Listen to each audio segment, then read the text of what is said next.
Hi, to turn on and off guided access on iPhone 16e, just go in Phone Settings. Here scroll down to find Accessibility, and now scroll all the way down to see Guided Access in General tab. So it keeps the iPhone in a single app and allows you to control which features are available.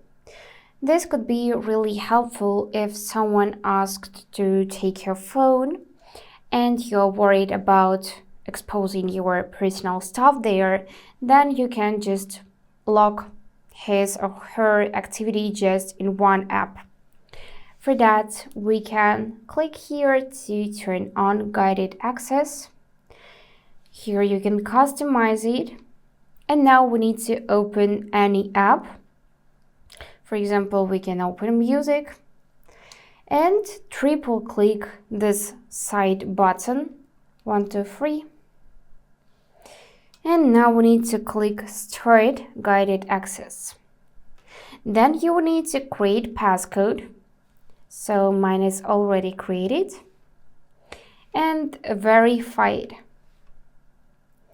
And now it is started. So as you can see, I cannot leave and exit this app. I can just manage everything in the app.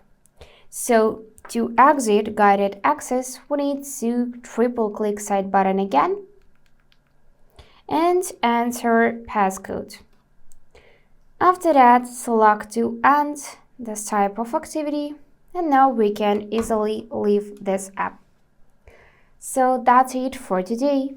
If this video was helpful, please subscribe, like and comment. And I wish you all the best. Bye bye.